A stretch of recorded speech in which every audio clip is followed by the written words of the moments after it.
সময় যত যাচ্ছে মধ্যপ্রাচ্যের পরিস্থিতি যেন তত কঠিন হয়ে উঠছে। ইরান একের পর এক এমন উন্নত ধরনের মিসাইল সামনে আনতে শুরু করেছে যা বিশ্ববাসী আগে কখনো দেখেনি। বিভিন্ন আন্তর্জাতিক সংবাদ মাধ্যম দাবি করছে ইসরায়েলের আকাশে ক্লাস্টার মিসাইল উঠতে দেখা গেছে। এই ধরনের মিসাইল কেউ তৈরি করতে পারে এটা বিশ্ববাসী আগে কেউ কল্পনা করতে পারেনি। ক্লাস্টার মিসাইল মূলত ক্লাস্টার বোমার একটি আধুনিক সংস্করণ।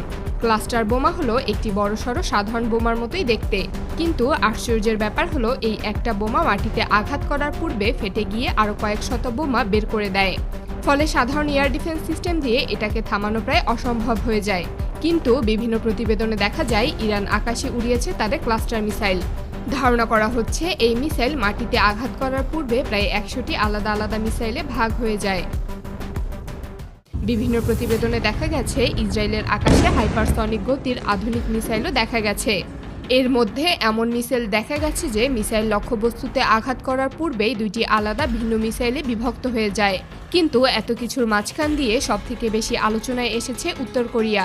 উত্তর কোরিয়ার প্রেসিডেন্ট কিম জং উন এমন এক মানুষ যাকে পুরো পৃথিবী রহস্যময় বলেই চেনে। তিনি কখন কোথায় থাকেন, কি চিন্তা ভাবনা করেন সেটা পৃথিবীর কেউই জানে না। সম্প্রতি আবারও ঠিক তেমনই একটি ঘটনা ঘটেছে।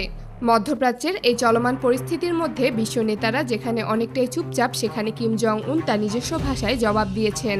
অনেকেই ভাবছিলেন হয়তো উত্তর কোরিয়া চুপচাপ বসে থাকবে না, আর এবার ঠিক সেটাই হয়েছে। আন্তর্জাতিক গণমাধ্যমে উঠে এসেছে ভারত মহাসাগরে ইরানের একটি যুদ্ধজাহাজকে লক্ষ্য করে হামলা চালিয়েছে আমেরিকার একটি সাবমেরিন। বিভিন্ন প্রতিবেদনে বলা হয়েছে এর ঠিক কয়েক ঘন্টার মধ্যেই উত্তর কোরিয়া তাদের আকাশে উড়িয়েছে বিশ্বের অন্যতম বড় হাইপারসনিক মিসাইল হুয়াসং-20।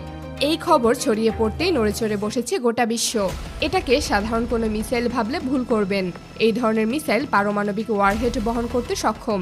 মধ্যপ্রাচ্যের এই উত্তেজনাপূর্ণ পরিস্থিতির মধ্যে যখন অনেক দেশ পরিস্থিতি সামলাতে ব্যস্ত, তখন এমন একটি শক্তিশালী মিসাইল পরীক্ষা করা বড় ধরনের বার্তা হিসেবেই দেখা হচ্ছে। উত্তর কোরিয়া তাদের যতগুলো মিসাইল তৈরি করেছে এই মিসাইল তার মধ্যে সবথেকে বেশি শক্তিশালী। বিভিন্ন প্রতিবেদনে বলা হয়েছে এটি একটানা প্রায় 17,000 কিলোমিটারেরও বেশি দূরত্ব অতিক্রম করতে পারে। কিন্তু প্রশ্ন হচ্ছে হঠাৎ করে কিম জং উন কেন এই মিসাইল উড়ালেন? অনেক আন্তর্জাতিক বিশ্লেষক মনে করেন এটি আসলে মধ্যপ্রাচ্যের চলমান পরিস্থিতির একটি নিঃশব্দ বার্তা। কিম জং উন সরাসরি কিছু বলেননি, কিন্তু উত্তর কোরিয়ার সরকারি সংবাদ মাধ্যমে তিনি একবার বলেছিলেন, আমাদের শক্তি কাউকে বুঝিয়ে দিতে হয় না, গোটা বিশ্ব জানে আমরা কি করতে পারি। এই কথাটি শোনার পর অনেকেই বুঝতে পেরেছেন এর মাধ্যমে তিনি বিশ্বের কাছে একটি বার্তা দিতে চেয়েছেন। আমেরিকার জবাবে উত্তর কোরিয়ার মিসাইল ওড়ানো নতুন কোনো বিষয় নয়। তারা বহু বছর ধরেই হুয়াসং সিরিজের মিসাইল তৈরি করে আসছে। হুয়াসাং শব্দের অর্থ হলো আগুনের তারা। 2017 সালে উত্তর কোরিয়ার প্রথম হুয়াসং-14 উড়িয়েছিল, যা প্রায় 4000 কিলোমিটার দূরত্ব অতিক্রম করতে সক্ষম হয়েছিল। সেই সময় থেকেই বিশ্ব বুঝতে পেরেছিল উত্তর কোরিয়াকে আর হালকাভাবে নেওয়া যাবে না। এরপর থেকে একে একে তারা তৈরি করে হুয়াসং-15, হুয়াসং-17 আর এখন সামনে এসেছে হুয়াসং-20। কিম জং উন বরাবরই এমন। যখন বিশ্ব অন্য কোনো বড় ঘটনার দিকে তাকিয়ে থাকে তখন তিনি নতুন কোনো সামরিক সক্ষমতা দেখিয়ে দেন। হুয়াসং-20 আগের মডেলগুলোর থেকে বেশ কিছু দিক দিয়ে আলাদা বলে মনে হচ্ছে। আগের অনেক মিসাইলে তরল জ্বালানি ব্যবহার করা হতো, যার কারণে উৎক্ষেপণের আগে দীর্ঘ সময় ধরে জ্বালানি ভরার প্রয়োজন হতো। কিন্তু হুয়াসং-20তে কঠিন জ্বালানি ব্যবহার করা হয়েছে বলে ধারণা করা হয়।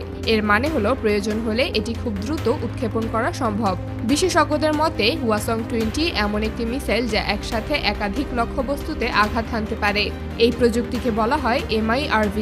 বর্তমানে এই ধরনের প্রযুক্তি খুব কম দেশের কাছেই আছে, আর উত্তর কোরিয়া তাদের নতুন মিসাইলেও এই ধরনের প্রযুক্তি ব্যবহারের দাবি করেছে বলে বিভিন্ন প্রতিবেদনে বলা হয়েছে। এই ঘটনার পর জাপান, দক্ষিণ কোরিয়া এবং যুক্তরাষ্ট্র ইতিমধ্যেই বেশ কয়েকটি সংবাদ সম্মেলন করেছে। যুক্তরাষ্ট্র আবারও বিষয়টি নিয়ে জাতিসংঘে আলোচনা শুরু করেছে। কিন্তু বাস্তবে অনেক সময় দেখা গেছে যতবারই উত্তর কোরিয়ার উপর আন্তর্জাতিক চাপ বা নিষেধাজ্ঞা বাড়ানো হয়েছে, কিম জং উন ততবারই নতুন কোনো সামরিক সক্ষমতা দেখিয়ে সামনে এসেছেন।